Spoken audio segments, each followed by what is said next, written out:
Hi there, back again with objective number 4. Let's get the screen sharing going. All right, quasi-experiments objective number 4. Come on now, let's not go all the way back to the beginning here. No one needs that. All right, objective 4. Describe the longitudinal designs, and those are the time series single group design and time series comparison group design. Time series, as you can imagine, is a series of measurements in time. Both of these designs are going to have that. One of the designs, as you can imagine, is going to have a comparison group, also known as a control group. All right. Here's the time series single group design. And it is when you take several measurements before and after a treatment. So it's kind of like a pre-test, post-test design, except it's a pre-test, pre-test, pre-test, pre-test, then the manipulation, then post-test, post-test, post-test, post-test. So if you, let's say, for example, you plan to increase attendance among high school students and you've got some big event, which is some big rally or something, let's just say it's a rally for attendance or a contest for attendance or something like that. And what here you see in this graph here, this arrow here is the manipulation. So this is when the manipulation took place. So here was their attendance before, and it really sucked, right, in the beginning. But notice it kind of started to go up. Here's your manipulation here, and you can look at afterwards. And so we do see somewhat of an effect here, right? On the other hand, it kind of looks like it was already starting to go up. So you might question, well, we didn't really see a big dramatic difference there. But at any rate, this is the time series single group design. It's kind of nicer than the pre-test, post-test, because in the pre-test, post-test, you don't know if something happened just right at the same time as you did this manipulation. Instead, you have, some time before and some time afterwards. So if we had just done the pre-test, post-test right here, we would have seen no difference at all. It would be exactly the same. So it's kind of nice to have a little bit longer time of testing. So here's your possible outcomes here. You can see whoa, what the hell happened? All right.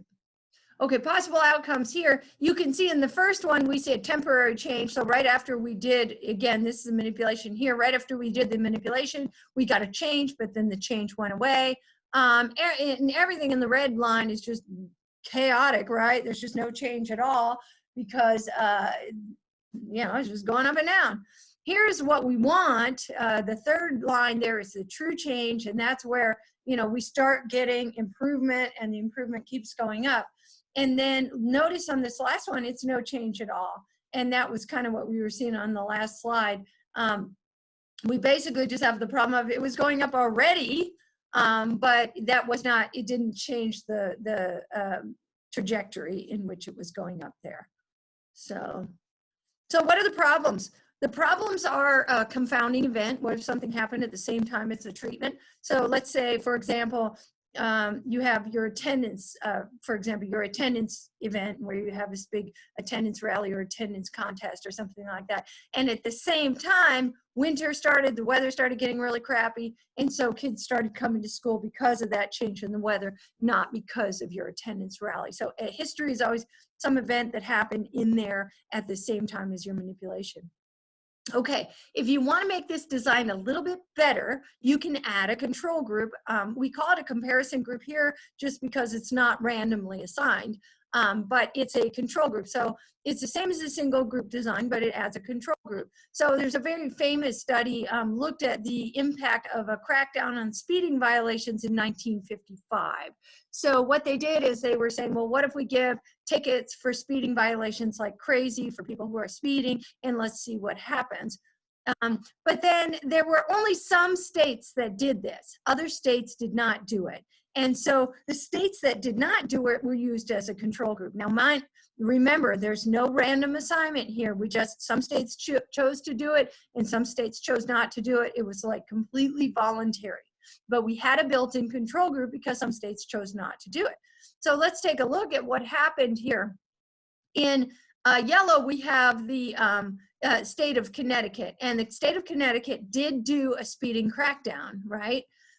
So before the middle line here, we see what happened before the crackdown. And here at the middle line is when they started ticketing people who are speeding a lot. Now notice if we just look at that Connecticut line alone, it does look like the manipulation was effective, because right when they started the speeding crackdown, all of a sudden speeding violations started to go down, and they went down pretty consistently.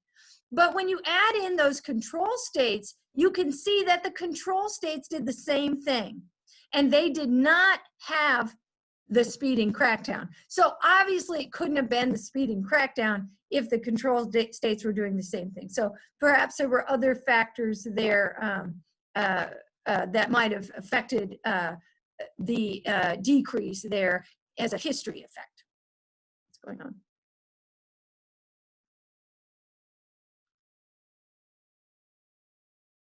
Okay, so I want you now to think about designing your own quasi-experiment. Okay, so you want to know whether measurement in sororities or fraternities affects academic performance.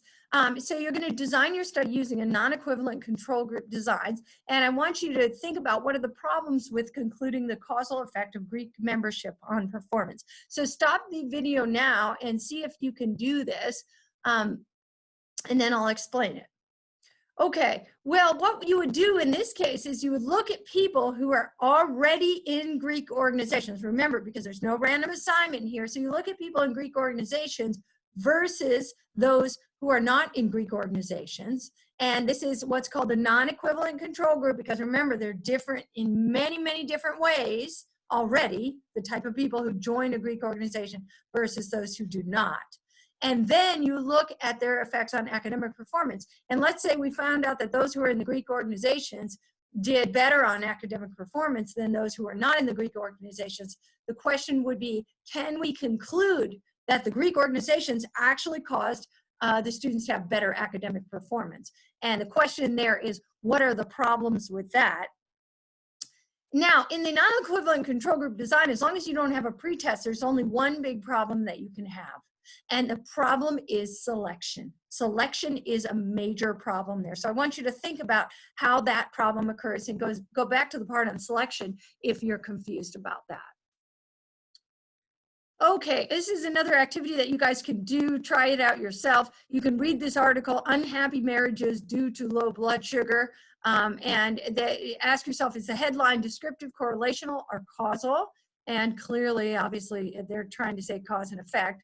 But the question is, it wasn't an appropriate type of design to get that cause and effect. Okay, we're going to talk about Objective 5 in the next lecture.